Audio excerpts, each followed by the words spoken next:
Basically ये press briefing इसलिए रखी जा रही है क्योंकि हमारे मीडिया फ्रेंड्स काफ़ी अप्रोच कर रहे हैं, पूछ रहे हैं हमसे कि जो लास्ट 2-3 दिन में जब हमारा वीवीआईपी प्रोग्राम चल रहा था तो उस टाइम पे हमने कुछ लोगों को डिटेन किया ऑन सम सस्पिशन बेसिस जो पैन जेसी मूवमेंट के साथ एसोसिएटेड है। तो क्योंकि ये 2-3 दिन अरेंजमेंट्स में काफ़ी बिजी थे तो मैं ठीक से आपको रिस्पॉन्ड नहीं कर पाया। स्पोरेडिकली बीच-बीच में मैं आपको बता रहा था बट प्रॉपर्ली नहीं ब्रीफ कर पाया, तो this is just for that. तो वीआईपी प्रोग्राम हमारे यहाँ पे स्टेटहुड डे था और साथ में बाहर के डिग्नेटरी यहाँ पे आ रहे थे 20th फरवरी को। तो 19th को हमें इस तरीके की इंफॉर्मेशन मिली कि कुछ लोग हैं जो वीआईपी प्रोग्राम के साथ उसमें उसके सक्सेसफुल कंडक्ट, स्मूथ कंडक्ट में कुछ ना कुछ थोड़ा बहुत इशू क्रिएट कर सकते हैं। तो उस इंफॉर्मेशन पे हमने काम करते हुए 6 लोगों को प्रिवेंटिवली डिटेन करने के लिए हमने कार्रवाई शुरू की, जिसके अंदर जो 6 लोग थे तदक नालो, तेची राणा, मार्गे कामनी, ताकर राय, तेची पुरू और हागे बुतुंग, ये 6 लोग थे जिनको हमने प्रिवेंटिव डिटेंशन के लिए आइडेंटिफाई किया और उनको डिटेन किया क्योंकि इंफॉर्मेशन इन्हीं के अगेंस्ट थी कि कल के वीवीआईपी प्रोग्राम में किसी तरीके की बाधा डाल सकते हैं। उनको जब हमने डिटेन किया तो हमारे डीसी साहब के संज्ञान में बात लाई गई और उनके ऑर्डर के द्वारा उनको एक दिन के लिए जुडिशियल कस्टडी में भेजा गया under section 107 151 of the CrPC. उनको एक दिन के 24 घंटे के लिए जुडिशियल कस्टडी में भेजा गया। साइमल्टेनियसली तेजी पुरू और हागे बुतुंग, ये दोनों इंडिविजुअल्स जो हैं ये एक गाड़ी में थे। हमें जब इंफॉर्मेशन मिली कि ये लोग पुलिस स्टेशन के आसपास ही हैं और जब हम इनको गए इनसे बातचीत करने और इनको इनके प्लान्स के बारे में पता करने के लिए, तो उसके बाद जो हमारे 2 ऑफिसर्स गए थे, 2 सब इंस्पेक्टर्स गए थे, उन्होंने इनको रोका इनसे बातचीत करने के लिए। वो वीडियो काफ़ी वायरल है, आपने देख ही लिया होगा। उसी वीडियो के ऊपर भी मुझसे काफ़ी सवाल पूछे जा रहे हैं कि क्या हुआ, तो मैं उसके बारे में भी बता रहा हूँ। तो जब दोनों सब इंस्पेक्टर्स ने इनको रोका तो इनके बीच में जो इंटरेक्शन हुआ उसके बाद तेजी पुरू साहब ने वो गाड़ी चला दी और जिसकी वजह से हमारे दोनों ऑफिसर्स को इंजरीज हुई हैं और उस इंजरी के बेसिस पे भी हमने तेजी पुरू और हागे बुतुंग इन दोनों के खिलाफ सेक्शन 186, 353, 332, 336 और 34 आईपीसी के अंडर केस एक रजिस्टर किया है। दोनों लोगों को इन्वेस्टिगेशन ज्वाइन करा दिया गया है और फर्दर जो उनकी गाड़ी थी वो जिससे ये कार्रवाई हुई है उसको सीज किया गया है। जो फुटेजेस हैं जो स्मार्ट सिटी की हों चाहे थाने के बाहर की हों, उन फुटेज को सीज किया गया है और सब जो भी कंसर्न लोग हैं उनकी स्टेटमेंट्स ली जा रही हैं और जैसे ये इन्वेस्टिगेशन ख़त्म होगी हम केस को लॉजिकल कंक्लूजन पे लेके आ पाएंगे। एज ऑफ नाउ कोई भी मेंबर पैन जेसी का या इस मूवमेंट से एसोसिएटेड जो भी इनके फॉलोअर्स हैं या सपोर्टर्स हैं या एस्पिरेंट्स हैं, एज ऑफ नाउ कोई भी इंडिविजुअल डिटेंशन में या कस्टडी में नहीं है। जितने थे वो एक स्पेसिफिक टाइम पीरियड के लिए थे, सबको छोड़ा जा चुका है। जिनके खिलाफ केस भी रजिस्टर्ड है वो भी अरेस्टेड नहीं है, उनको अरेस्ट नहीं किया गया, उनको इन्वेस्टिगेशन ज्वाइन कराया गया है because of following honourable supreme court's judgement on Avneesh Kumar.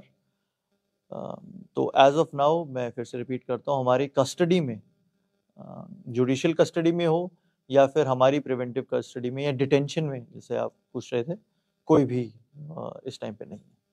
Thank you so much. I am very open for questions.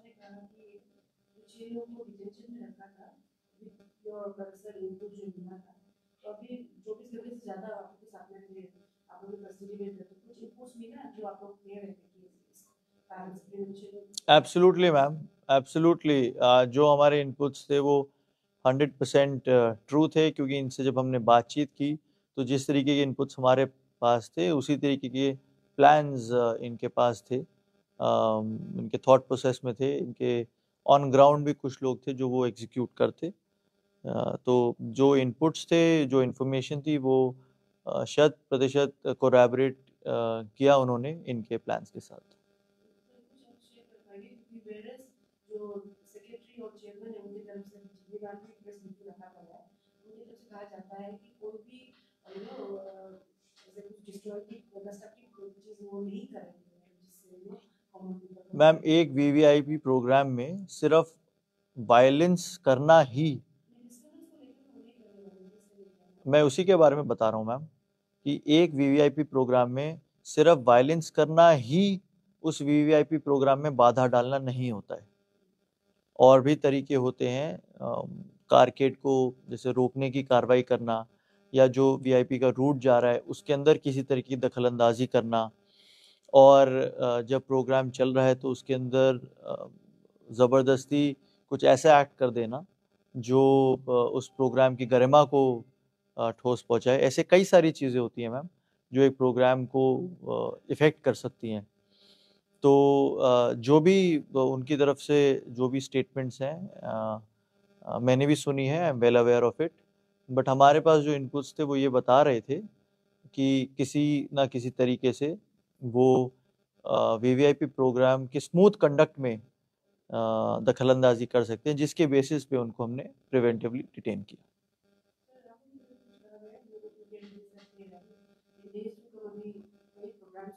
Ji ma'am.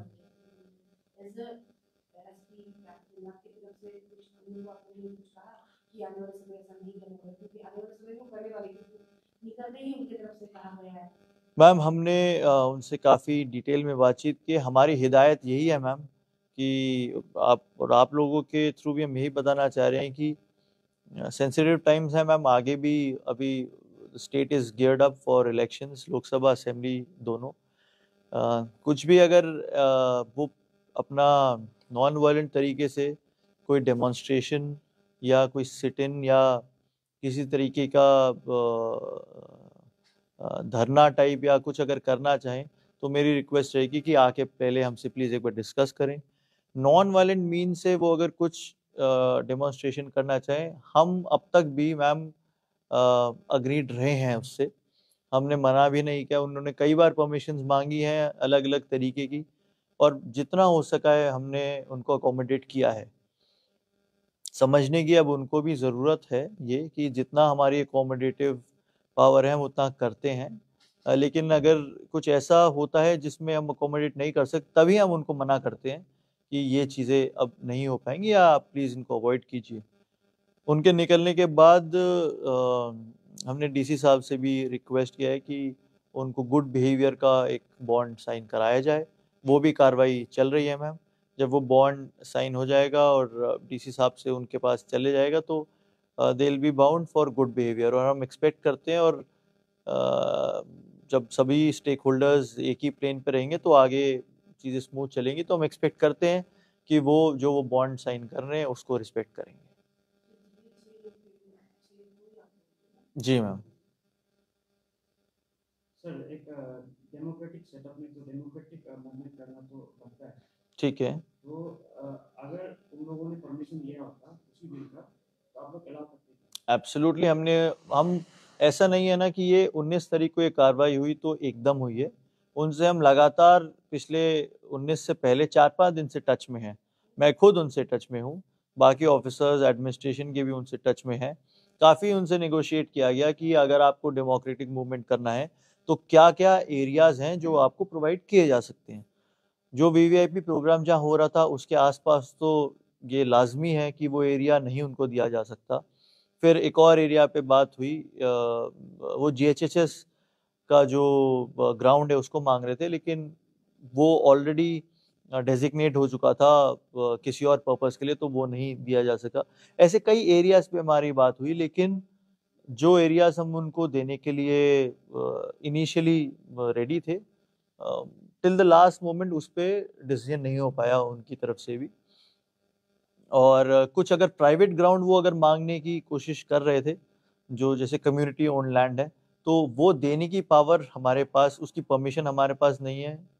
ना ही एडमिनिस्ट्रेशन इतना राइट रखता है कि किसी कम्युनिटी लैंड को किसी प्रोटेस्ट के लिए दिया जा सके। तो उनकी रिस्पॉन्सिबिलिटी है कि अगर वो किसी कम्युनिटी लैंड को लेना चाहें तो जो भी उस लैंड के कमिटी है जिनके पास उनकी ओनरशिप है उनको अप्रोच करें, उनसे अगर परमिशन मिलती है तो हमारे पास आए। ऐसे भी बातें हुई थी, but ultimately these things could not work out. Sir कुछ एक्टिविस्ट लोग ऐसा क्लेम कर रहे हैं कि स्टेट गवर्नमेंट है वो अपना जो गवर्नमेंट का जो गवर्नेंस है उसका स्टेबिलिटी को बहुत सीरियस बना के दिखा रहा है, तो ऐसा क्लेम कर रहे हैं। तो उसी चीज़ को छुपाने के लिए उन लोगों को हंट डाउन करके जेल के अंदर डाल रहा है एंड ब्लैक ड्रेसेस को भी आने नहीं दे रहा है। तो ये बात कितना सच है? जो आपने सवाल रेज किया है वो काफ़ी बड़ा सवाल है, मैं शायद उसको तो नहीं जवाब दे पाऊंगा, बट मैं ये इतना बता पाऊंगा कि जो हमने जो कार्रवाई की है इन पर्टिकुलर इंडिविजुअल्स के खिलाफ वो बेस्ड ऑन स्पेसिफिक इनपुट है, और जो कोरॉबरेट हुआ उनसे जब बातचीत हुई हमारी, और हमारा जो काम था वो ये था कि जो हमारा इवेंट है वो सक्सेसफुल निकल जाए, वो पीसफुल निकल जाए, स्मूथ कंडक्ट हो जाए। और जैसे वो इवेंट ख़त्म हुआ दे वर रिलीज। तो लार्जर जो क्वेश्चन है स्टेबिलिटी है गवर्नमेंट की या नहीं है, I don't think I am the appropriate authority कि उसके बारे में कुछ मैं बता पाऊँ। But sir, suddenly उनको ahead of the statehood day suddenly arrest करना just because there was an apprehension and speculation that they might create some sort of problem or maybe break the law and order. Don't you think it is, it wasn't that right to arrest them, apprehend them, detain them for 24 hours just because there was an apprehension? Ma'am अगर आप law पढ़ेंगे तो preventive detention का law बना ही इसलिए है। Before the statehood day, when they started this protest, the protest on 18th February, they said it was going to be a peaceful boycott. They were planning to break the law and order. So that was their statement. I think ma'am आप अगर section 151 CrPC पढ़ेंगे एक बारी तो आपको ये पता चलेगा कि जो कार्रवाई 151 में होती है वो ये होती है कि अगर आपको लगता है कि किसी भी तरीके का कॉग्निजेबल ऑफेंस होने वाला है तो आप लोगों को उस सेक्शन के द्वारा अरेस्ट कर सकते हैं। उसी सेक्शन का हमने यूज़ किया है, कोई इलीगैलिटी नहीं है। हमारे पास इनपुट्स थे इस तरीके के कि वो अगले वाले इवेंट में हमारे इवेंट में बाधा डाल सकते हैं, और प्रिवेंटिव डिटेंशन का लॉ ही इसलिए बना हुआ है कि ऐसा कोई एक्शन ना हो जिसकी वजह से कोई कॉग्निजेबल ऑफेंस हो जाए, तभी हम लोगों को डिटेन करते हैं। और ये इमीडिएट नहीं है। आप जो कह रहे हैं इमीडिएट एक दिन पहले किया, ऑब्वियसली एक दिन पहले कार्रवाई एक दिन पहले हुई है, क्योंकि अब किसी को हम ज़बरदस्ती एक हफ्ते पहले बंद करके 10 दिन के लिए तो बंद नहीं कर सकते हैं। जब हमारे पास ये इनपुट आया और हम लगातार उनसे टच में थे कि ऐसा करना चाहिए नहीं करना चाहिए, जब हमारे पास ये इनपुट आया कि अब पॉसिबिलिटी नहीं है इनसे आगे बातचीत करने की, क्योंकि कुछ ना कुछ कार्रवाई ऐसी हो सकती है इनके द्वारा जो कल के इवेंट में प्रॉब्लम दे, तभी हमने ये एक्शन लिया। सर ये जो ब्लैक ड्रेस का जो बात है उसमें ब्लैक ड्रेस को भी एंट्री करने नहीं दे रहा, तो अगर मान लीजिए कि कोई अपना जो एक्सप्रेशन करने के लिए ग्रीवांसेस को ब्लैक ड्रेस में लेके जाएगा सोचता है, तो कहाँ तक गलत है? थॉट में और कार्रवाई में बहुत फ़र्क है साहब। अगर इस थॉट के साथ वो आ रहे हैं कि हम ब्लैक ड्रेसेस पहन के आएंगे और कुछ एक्सप्रेस करेंगे, हमें ज़्यादा प्रॉब्लम नहीं है उसके साथ। बट हमारे पास जो इनपुट था वो ये था कि जो अगर इस तरीके के लोग, और हर एक किसी ब्लैक ड्रेस को हमने वापस भी नहीं किया है, हमारी खुद की एक सोशल प्रोफाइलिंग थी जो हमने की है, और उसमें हमें लगा कि ये लोग आके नॉट ओनली ब्लैक ड्रेस पहने कोई प्रॉब्लम नहीं है, ब्लैक ड्रेस पहन के आके हमारा जो ओवरऑल सिक्योरिटी अपरेटस है उसके अंदर इंटरेक्ट करके बाधा डालने की कोशिश करेंगे। उनके साथ हमने इंटरेक्ट सिर्फ किया और उनको सिर्फ ये बताया गया कि आप प्रॉबली अगर इस इंटेंट के साथ यहाँ पे आ रहे हैं तो आपको आने की ज़रूरत नहीं है, ना आए तो बेटर रहेगा, और अगर आप किसी क्लियर इंटेंट के साथ आ रहे हैं तो हमें प्रूव कर दीजिए और अंदर जाइए। ऐसे बहुत इंस्टेंसेस हुए हैं, 6 इंस्टेंसेस तो मुझे याद है जिसमें मुझे भी बुलाया गया कि ये लोग आए हैं और इनका क्या इंटेंट है हमें नहीं पता चल रहा, तो बात कीजिए। उसमें से 6 में से 4 इंस्टेंसेस में हमने लोगों को अंदर आने दिया। 2 इंस्टेंसेस ऐसे थे जिसके अंदर स्पेसिफिकली हमें लगा कि ये प्रॉबली टोटल सैंक्टिटी जो प्रोग्राम की उसको मेंटेन नहीं कर पाएंगे इनके द्वारा, तो उसके बाद उनको हमने प्रॉपर्ली बहुत ही पोलाइटली हमने उनको टर्न बैक किया। ना उनसे कोई डिटेंशन की कार्रवाई उनके साथ की गई, ना उनको थाने लाया गया, उनको पोलाइटली वहीं से टर्न बैक किया गया। स्पेसिफिकली बता सकते हैं आप लोग किस प्रोग्राम की बात कर रहे हैं? सिक्योर अंदर में जो प्रोग्राम चल रहा था उसमें किस तरह का प्रॉब्लम पानी का आप लोग स्पेकुलेट करके रहा? जो हमें पता चला वो ये था कि जो ओवरऑल प्रोग्राम चल रहा है, उस प्रोग्राम के अंदर जो जो इवेंट्स हो रहे हैं उन इवेंट्स में दखल अंदाजी करने की कोशिश की जाएगी। Even by wearing black clothes. Not only by wearing black clothes, but by people who will come with a certain agenda.